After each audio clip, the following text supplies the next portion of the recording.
Hello दोस्तों, नमस्ते। आज की कहानी है कर्तव्य। बेटे यदि अपने फर्ज से मुंह मोड़ लें तो क्या किया जाए। माता पिता को यूं ही छोड़ दिया जाए बेसहारा तिल तिल मरने के लिए। क्या बेटी उन्हें अपने घर में नहीं ला सकती। साक्षी और आयुष्मान की पिछली तीनों एनिवर्सरी यूं ही गुजर गई थी। उदास और खामोश। परिस्थितियां ही कुछ ऐसी थीं कि कुछ करने का दिल ही नहीं किया। और अब आने वाली थी उनकी चौथी मैरिज एनिवर्सरी, जिसमें वे दोनों अपने सभी अरमान पूरे करना चाहते थे।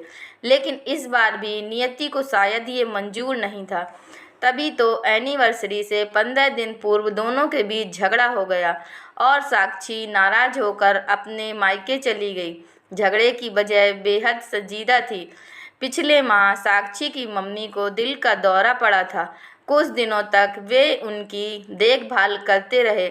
जब उनकी तबीयत ठीक हो गई तो आयुष्मान साक्षी को लेकर घर आ गया।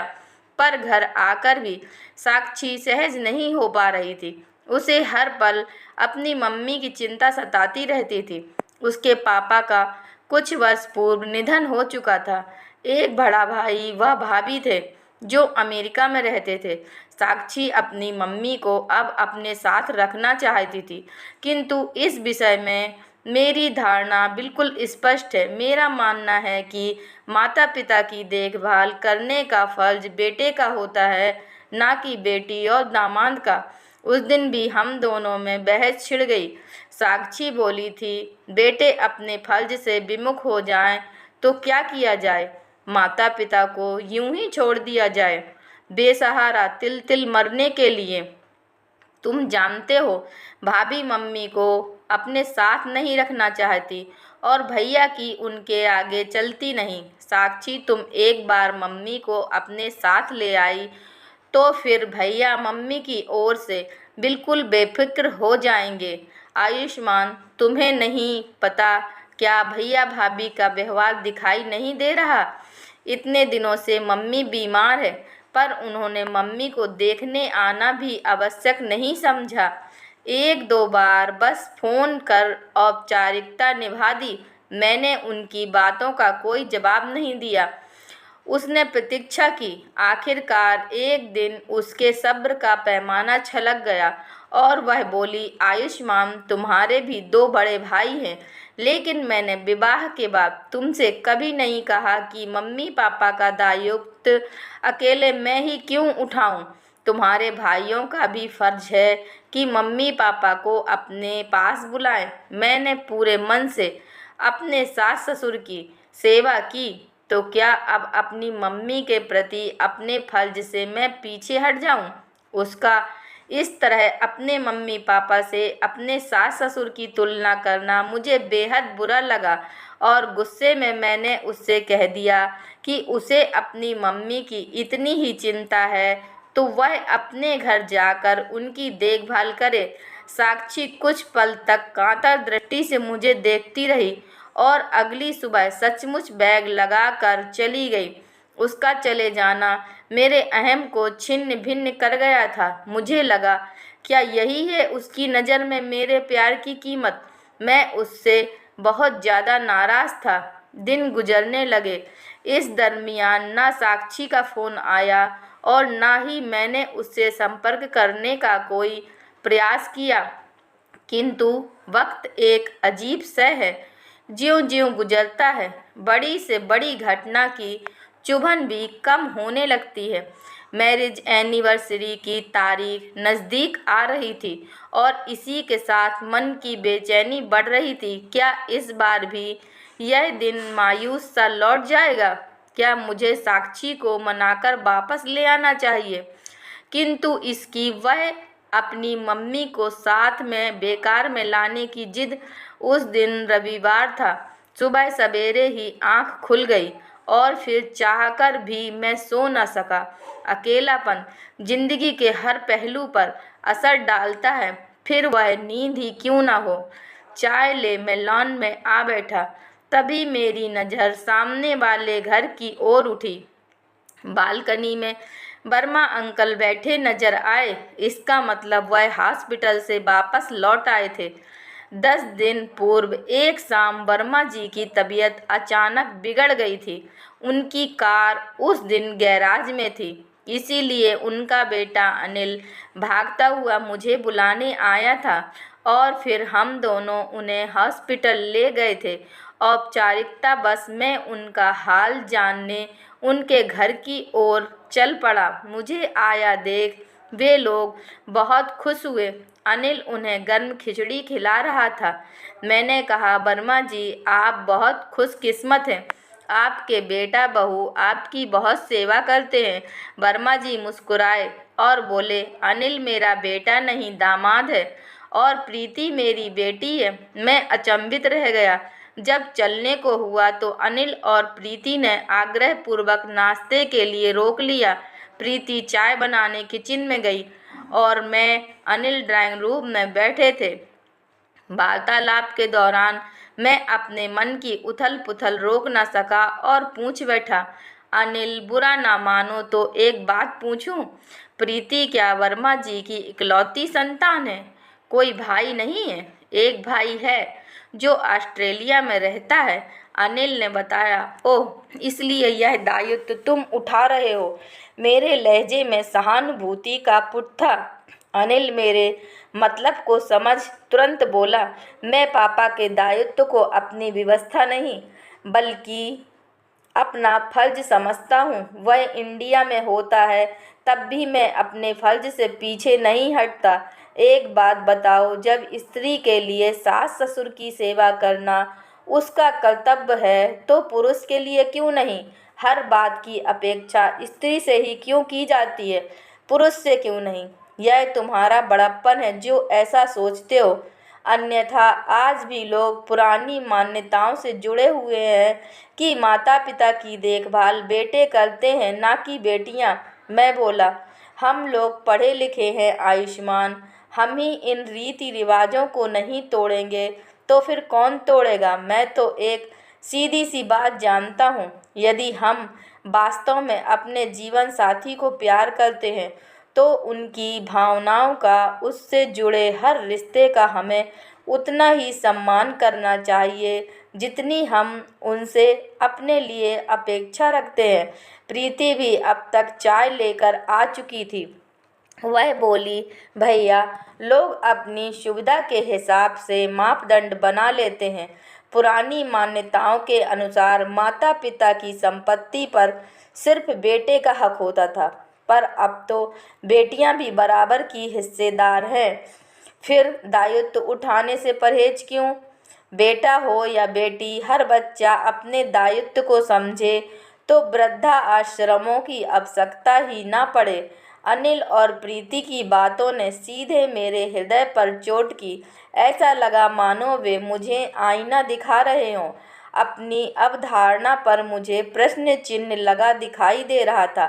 आज तक मित्रों के बीच बैठकर बड़ी बड़ी बातें किया करता था, नारी के अधिकारों और समानताओं पर लेक्चर दिया करता था। आज समझ में आया मेरी कथनी और करनी में कितना बड़ा अंतर था। क्या मैं वास्तव में साक्षी को हृदय की गहराइयों से प्रेम करता हूँ? यदि हाँ, फिर क्यों नहीं उसकी भावनाओं को महसूस कर सका? उसके प्रेम में समर्पण था, कर्तव्यों में आस्था थी। जिस समय मेरा विवाह हुआ था, पापा का लीवर का इलाज चल रहा था। 1 साल भी पूरा नहीं हुआ था और उनका स्वर्गवास हो गया था। पापा के चले जाने से माँ एकदम टूट सी गई थी।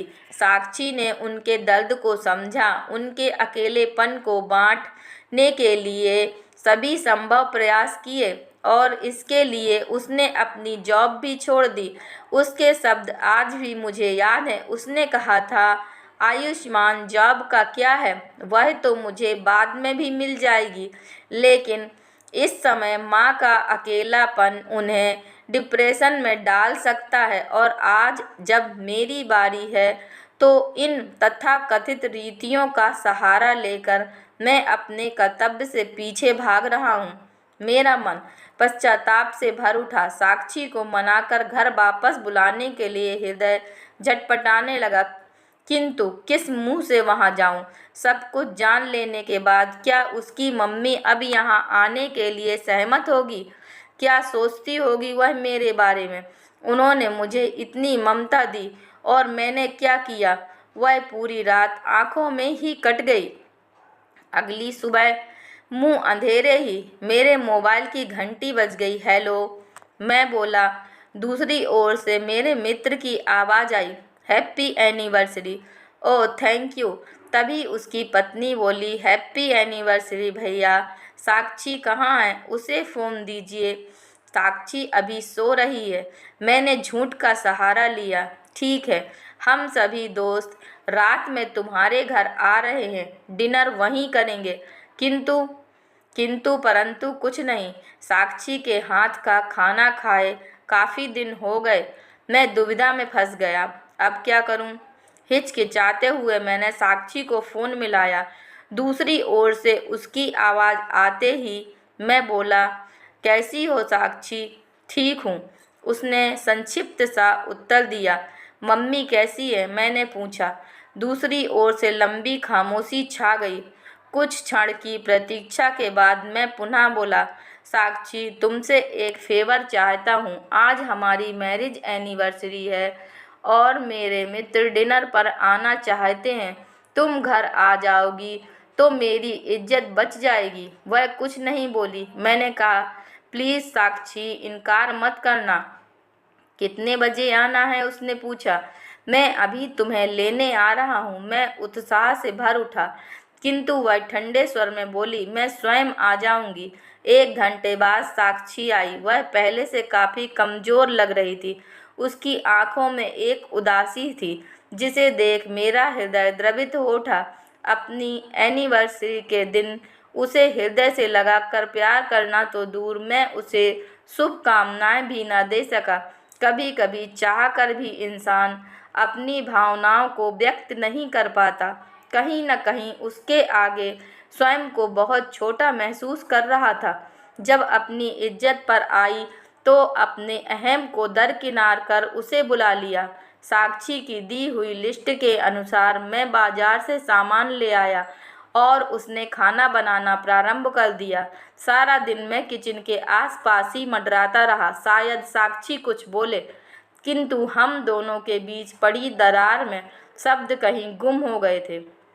क्या यह दरार भरना अब संभव था? शाम रात 7 बजे मेरे मित्र अपनी अपनी पत्नियों के साथ घर पर आ गए।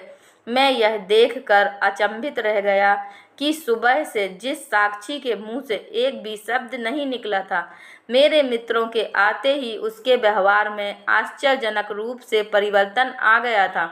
अचानक ही वह बेहद प्रसन्न नजर आने लगी थी और दूसरों के साथ साथ मुझसे भी बहुत हंस हंस कर बात कर रही थी। उसने एक खूबसूरत सी साड़ी चेंज कर ली थी जिसमें वह बेहद सुंदर नजर आ रही थी। उसकी समझदारी और व्यावहारिकता का मैं कायल हो गया। किसी को तनिक भी संदेह नहीं हो पाया था कि हम दोनों के बीच झगड़ा था। जब तक मेहमान घर से रुखसत हुए रात्रि के 12 बज चुके थे। बाहर हल्की बारिश हो रही थी। उसने जल्दी जल्दी किचन समेटा और पर्स उठाकर घर जाने के लिए दरवाजे की ओर बढ़ी। मेरे हृदय में हुक सी उठी। मैंने तुरंत आगे बढ़कर उसकी बाहों को थाम लिया और भर्राए कंठ से बोला, मुझे क्षमा कर दो साक्षी, मुझे छोड़कर मत जाओ। मुझे अपनी भूल का एहसास हो गया है। मैं बेहद शर्मिंदा हूँ यह सोचकर कि मैंने तुम्हें कितना दुख पहुँचाया। तुम्हारी सेवा और कर्तव्य को मैंने अपना अधिकार समझा, किंतु बात जब मेरे कर्तव्य की आई तो उससे किनारा कर तुम्हारे विश्वास को खंडित किया। सच सच बताना, तुमने क्या मम्मी को सब कुछ बता दिया? नहीं, उन्हें बताकर मैं उनके हृदय को आघात पहुंचाना नहीं चाहती थी। ओह, तुम कितनी अच्छी हो साक्षी, तुमने मेरे हृदय पर से बहुत बड़ा बोझ हटा दिया। अब हम कल सुबह ही उन्हें यहाँ ले आएंगे। कहते हुए भावावेश में मैंने उसके दोनों हाथ थाम लिए। साक्षी ने अपने हाथ छुड़ा लिए और बोली, आयुष्मान, पति पत्नी का रिश्ता कांच की तरह होता है, एक बार चटक जाए तो उसका निशान कभी नहीं जाता। तुम गलत कह रही हो साक्षी। यह इंसान के व्यक्तिगत प्रयासों पर निर्भर करता है कि वह किस रिश्ते को क्या रूप देता है। कांच की तरह कमजोर या पानी जैसा समतल जिसमें कितनी भी लकीर खींचो वह कभी दो हिस्सों में बट नहीं सकता। यही तो होता है पति पत्नी का रिश्ता। एक रास्ता भटक जाए तो दूसरा उसे संभाल लेता है। नहीं आयुष्मान, अब रहने दो, मैं नहीं चाहती मेरी माँ किसी की दया का पात्र बने। रुधे कंठ से मैं बोला, मेरे पश्चाताप को दया का नाम देकर मुझे मेरी ही नज़र में मत गिराओ साक्षी। मैं सच कह रहा हूँ कि मैं शर्मिंदा हूँ। मेरी आवाज़ की कपकपाहट मेरे अंदर के दर्द को बयां कर रही थी। भावनाएं सच्ची हों तो उनको व्यक्त करने के लिए शब्दों की आवश्यकता नहीं पड़ती। वे जीवन साथी के हृदय तक पहुंचने की राह स्वयं बना लेते हैं। तभी साक्षी की आंखें मेघों के जैसे बरस पड़ीं। व्याकुल होकर वह मेरी ओर बढ़ी। मैंने उसे अपने सीने से लगा लिया। रीति रिवाज की बेड़ियों को तोड़कर मैं स्वयं ऊंचाई पर जा पहुंचा था, जहां पति पत्नी सिर्फ शरीर से नहीं बल्कि मन से भी एक होते हैं। कहने को यह हमारी चौथी एनिवर्सरी थी, किंतु वास्तविकता में आज हम एक हुए थे और हमने एक दूसरे से वादा किया कि हम अपने कर्तव्य को अच्छे से निभाएंगे। दोस्तों, अगर यह कहानी आपको पसंद आई है तो कृपया लाइक कीजिए, शेयर कीजिए और अगर चैनल पर नए हैं तो कृपया चैनल को सब्सक्राइब कीजिए। धन्यवाद।